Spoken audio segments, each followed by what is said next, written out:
tersangka yang pertama adalah Anef Keliling Candi 2023 Candi 2023 selama 12 hari dari tanggal 22 Desember sampai dengan saya dan Bapak Ibu sekalian untuk senantiasa memanjatkan puja-puji syukur kita karena atas ridho, rahmat, karunia, pertolongan hadir pada kesempatan siang yang berbahagia ini bagi warga baru. Lapangan untuk belanja masalah, dan saya temukan beberapa hal seperti itu. Terkait dengan Sumbu 3, ini kan permasalahan secara nasional, tidak bisa diselesaikan hanya jajaran Polda Jawa Tengah. Di Jawa Barat dilepas mungkin, dari Jakarta juga demikian masuk ke wilayah kita. Oleh karena itu dalam ANEF tingkat nasional yang akan dilakukan oleh Korlantas ini akan kita angkat. Solusinya harus dari mulai hulu dan hilir. Tidak bisa kita khususnya polisi menjadi pemadam kebakaran. Ada kemudian baru tindak lanjut, kita akan menjadi keranjang sampah.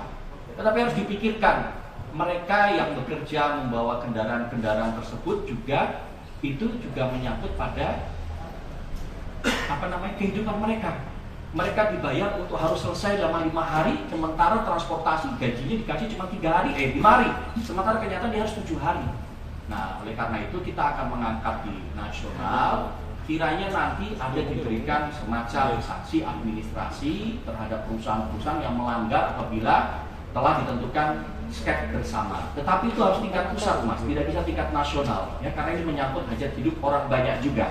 Tetapi solusi bijak yang diberikan oleh pihak kepolisian, artinya polisi ini kan mendengar suara hati masyarakat, jika itu memang terjadi, kita akan membuatkan kanalisasi, kita akan membuatkan rest area, kita akan keluarkan dari jalur tol. Kenapa? Karena tol pada saat itu dipenuhi dengan kendaraan kecil.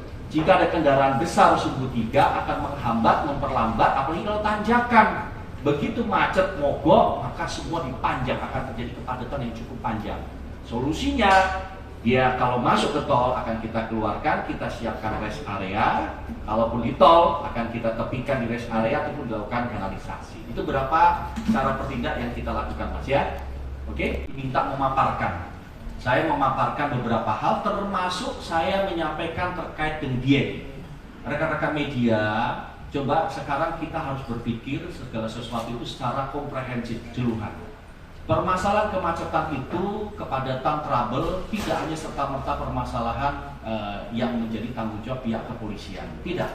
Tadi saya sampaikan, Pak Kapolda, Pak Wakapolda, kalau kita bicara dieng, maka kita harus bicara dengan melibatkan seluruh komponen anak bangsa kita. Apa itu? Di sana boleh dicek bagaimana jaringan jalannya. Apakah jaringan jalannya ini sudah sesuai dengan beban jalan yang diterima? Beban jalan diterima itu apa? Jalannya tidak sesuai, kelasnya tidak sesuai, tetapi volume kendaraan yang masuk begitu besar sehingga menimbulkan bangkitan yang besar, tarikannya kecil.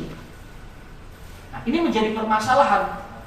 Nah, ini harus dibicarakan suatu kajian akademis untuk menilai sehingga ke depan ada jangka pendek, menengah, dan panjang. Jangka pendeknya adalah berupa pengaturan-pengaturan jam waktu kendaraan, rekayasa lalu lintas pengalihan arus, kemudian gatur lantas.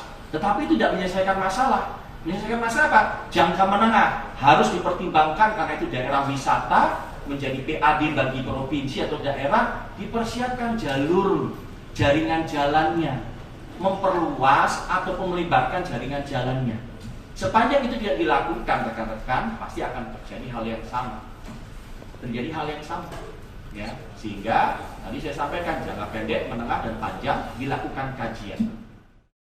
Jangan lupa follow, like, dan subscribe sosial media Tribun Jateng. Download Tribun X sekarang, menghadirkan lokal menjadi Indonesia.